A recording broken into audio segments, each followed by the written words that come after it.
अस्सलाम वालेकुम।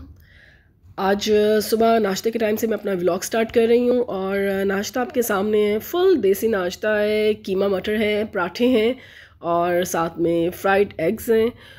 तो ये बस विंटर के कुछ दिन रह गए हैं जो ये नाश्ते हो रहे हैं। फिर समर में तो आपको पता है कि इतने हैवी नाश्ते करने को दिल ही नहीं करता, और मुझे लगता है इसीलिए विंटर में कुछ हम लोग वेट भी ज़्यादा पुट ऑन कर लेते हैं कि बहुत रिच फूड हम लोग खा रहे होते हैं, फुल घी वाले, और पराठे परोठे चल रहे होते हैं। और उस टाइम पे हम लोग इतना सोचने को तैयार भी नहीं होते कि यार मतलब कि सर्दियों में दिल ही करता है कि इसी तरह की कुछ घी वाली चीज़ें और कुछ ऐसे ही कुछ रिच फूड्स खाए जाए।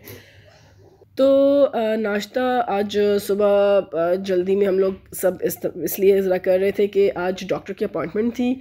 और अपॉइंटमेंट सबकी थी, मतलब पूरी फैमिली की थी, मेरे हस्बैंड की और बच्चों की। और जाना था जी हमने आई स्पेशलिस्ट के पास। और इस तरह से था कि ये कोविड का जो लास्ट फेब में स्टार्ट हुआ है, लास्ट फेब में यहाँ पे हमारे पाकिस्तान में स्टार्ट हुआ है। मार्च में जाके हमारा लॉकडाउन, मिड ऑफ मार्च में लॉकडाउन लगा है। लेकिन मैंने बच्चों को दिखाया था आई स्पेशलिस्ट के पास लास्ट दिसंबर में। मतलब ये सारा लॉकडाउन से कोई दो दो ढाई महीने पहले ना। तो उस टाइम पे अल्हम्दुलिल्लाह सब कुछ ठीक था और सबकी आइज़ ठीक थी। लेकिन अच्छा, पहले मैं आपको इसका बताती हूँ। ये देखें, अरफा करीम तो आपको याद होगी। ये अरफा टावर है जो पाकिस्तान से या लाहौर से बाहर रहते हैं। ये अरफा करीम की याद में बना है। और क्या बच्ची थी वो वैसे, क्या उसके माँ बाप का सब्र है कि इतनी इंटेलिजेंट और इतनी प्राइड ऑफ पाकिस्तान। बस इतनी खूबसूरत बच्ची, वो हमेशा मेरे जहन में, मतलब हमेशा मुझे, मतलब वो याद रहती है। हालांकि इतने साल हो गए उसकी डेथ को। इसी तरह से था जो पेशावर का इंसिडेंट था, वो भी एक बहुत अजीब सा ट्रॉमा सा हो गया था। मतलब कि उसके जब वो पेशावर वाला बच्चों के स्कूल वाला इंसिडेंट हुआ था, उसके बाद के 2-2.5 साल मुझे इतना खौफ आता था ना बच्चों को स्कूल भेजते हुए। मतलब जितनी देर में बच्चों को ड्रॉप करती थी स्कूल में और फिर वापस उनके पिक करने पढ़ने का टाइम होता था, मीनवाइल मैं ना सो सकती थी ना मुझे मेरे से कोई काम सही तरह से होता था। मतलब जहन वहीं पे स्टक रहता था। वो बस अल्लाह मियाँ किसी पर भी अपने बच्चों की औलाद की आजमाइश ना डाले और हम सबको अपने हिफ्ज़ व अमान में रखे। चले, इससे पहले हम लोग बात कर रहे थे कि आइज़, अब कि मैं हम लोग आई स्पेशलिस्ट के पास जा रहे हैं। हाँ जी, तो वो इस तरह से था कि लास्ट ईयर जब मैंने करवाया था तो किसी को कोई स्पेक्ट्स नहीं लगी थी और सबकी आइज़ परफेक्ट थी। और इस तरह से था कि बस कुछ थोड़ी बहुत एलर्जीज थी, उसके लिए डॉक्टर साहब ने ड्रॉप्स दे दिए थे। लेकिन अब जब दोबारा से स्कूल स्टार्ट हुए हैं और बच्चों ने अभी वीक में 2 दिन जाते हैं, लेकिन ये कि जब जाना स्टार्ट किए तो सब कह रहे हैं कि जी हमें वाइट बोर्ड नहीं नज़र आ रहा, यहाँ हेडेक बहुत ज़्यादा है और आंखों में दर्द होता है। और मैं कुछ दिनों से नोट कर रही थी कि बच्चे ना आंखों को ना, मतलब वो प्रॉपर खोल के नहीं देखते। जब बात करते हैं तो जैसे आंखें वो स्क्विंट कर लेते हैं ना, जिस तरह से वो क्या कहते हैं कि बिल्कुल छोटी छोटी करके और वो सुकेर के देखते हैं। तो मुझे लग रहा था कि यार इनकी ना आइज़ में कोई प्रॉब्लम चल रहा है। तो खैर वो डॉक्टर का टाइम लिया था और अब हम लोग यहाँ पे उनके आई हॉस्पिटल पहुँच चुके हैं। और यहाँ पे बहुत लंबी वेटिंग होती है, अच्छा खासा टाइम लगने वाला है क्योंकि हम लोग माशाल्लाह पूरी फैमिली हैं, तो हमारा टाइम भी वैसे ही लगेगा। तो आगे जाके जब डॉक्टर साहब के क्लिनिक में जाएंगे तो मैं वहाँ पे फिर आपको उन्हीं की आवाज़ सुनाऊंगी कि वो क्या बता रही हैं कि किस तरह से ये जो जंक फूड है और ये जो बच्चों की स्क्रीन टाइमिंग है, ये जो स्क्रीन टाइम हमारा इतना ज़्यादा बढ़ चुका है, तो ये किस तरह से इन्फ्लुएंस होता है बच्चों की आई साइट पर भी और उनकी हेल्थ पर भी। और डॉक्टर साहब कह रहे थे कि जी ये तो जो बच्चे हैं, हम बच्चों को तो मैं क्या रोकूं, मेरे पास ये जो अबव 60 भी यहाँ पे पेशेंट्स आ रहे हैं, तो उनको भी मैं कहता हूँ कि जी अपना स्क्रीन टाइमिंग कम करें। तो वो भी मुझे अक्सर कहते हैं कि डॉक्टर साहब और दसो और करिए की। तो ये करिए की मतलब मुझे लगता है कि अब हम लोग भूल ही चुके हैं कि कोई और टाइम पास भी है इन फ़ोन्स के अलावा या इन आईपैड्स के अलावा। कुछ और हेल्दी तरीके से भी हम लोग अपना टाइम पास कर सकते हैं, कुछ और एक्टिविटीज़, कुछ और हॉबीज़ भी हम लोग अडॉप्ट कर सकते हैं।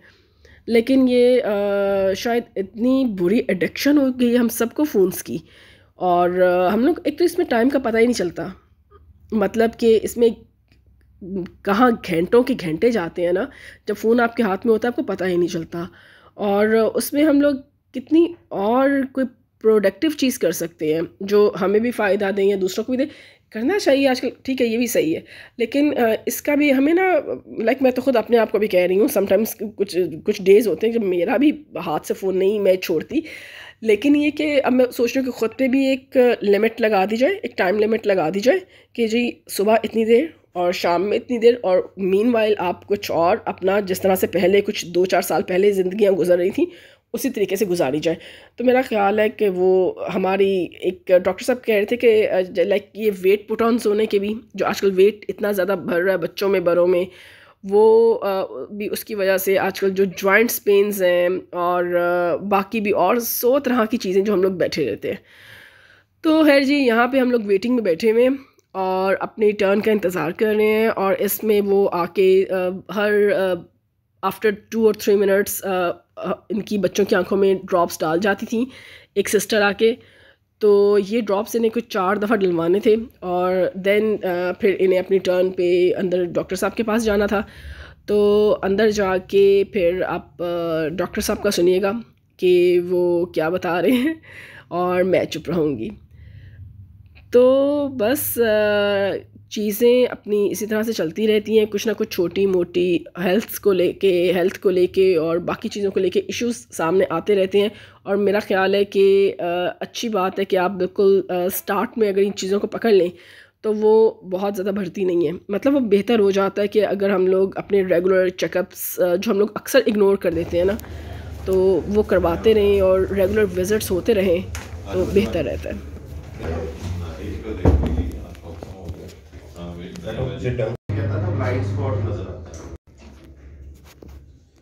इसके सर में बहुत दर्द है। सर्दी को 15-11 साल रहने ना लगाया था, सर हो गया है, और अब तो लैपटॉप और मोबाइल का यूज़ करते हैं, शुगर सो जाती है, ये शुगर अदा है। ड्राइनेस बहुत ज़्यादा है हुजूर, और ऐनक ना लगाने के इफेक्ट्स जो है वो आँखों पे हैं, बहुत स्ट्रेस में है आइस। इधर रखे बेटा, मतलब साथ लगाइए, गुड बेबी। इस आँख ना, दोनों आँखें खोलेंगे, इधर देखो, इस आँख में मेरे आँख को देखो, ये की तरफ देखती रहो, गुड बेबी, शाबाश। आगे आराम से रिलैक्स होकर बैठो, आप रिलैक्स नहीं हो रही है, ऐसा ठीक है, गुड।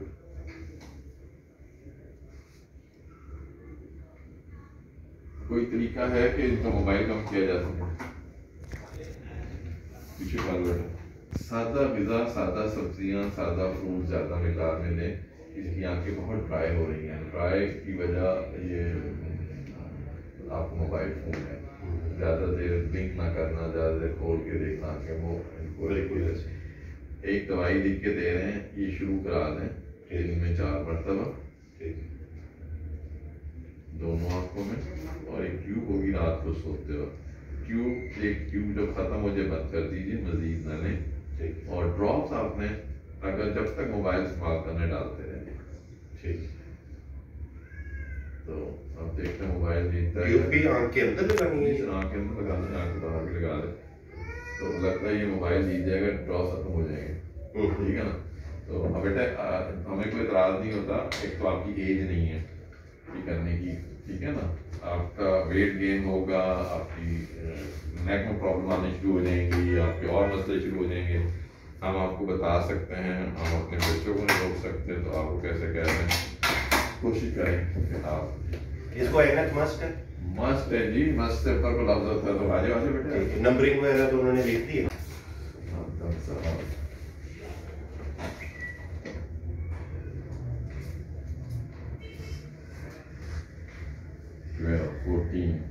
आपको कोई प्रॉब्लम नहीं हुई, मतलब ब्लैक बोर्ड देखते वक्त या कोई प्रॉब्लम? वाइट बोर्ड पे भी ज़्यादा देखता हूँ। और ये देखें जी, डॉक्टर साहब के क्लिनिक से निकलते ही साथ ही कोई खोखा सा था, और अभी डॉक्टर साहब मना कर रहे हैं जंक फूड के लिए, और इन्हें बस वहाँ पे जो इन्हें अवेलेबल नज़र आया, मरिंडा इन्होंने पकड़ ली और साथ एक ऑरेंज कप केक था। तो मैंने इसे इसलिए फ़िल्म कर लिया कि मुझे दोनों ऑरेंज वाली चीज़ें बड़ी क्यूट सी लग रही थी, तो मैंने उसको फ़िल्म कर लिया।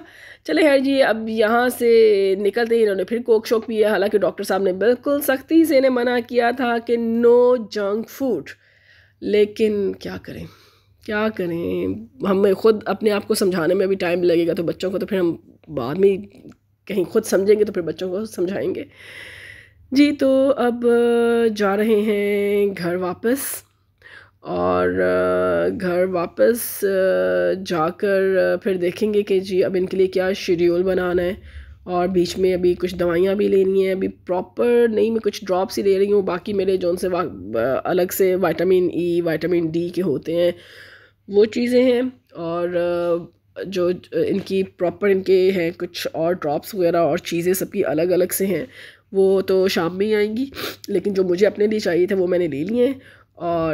और अब आइसक्रीम खाते हुए मैं आज के व्लॉग का एंड कर रही हूँ। इंशाल्लाह ताला जल्दी मिलेंगे एक नए व्लॉग के साथ और एक किसी नई सिचुएशन के साथ।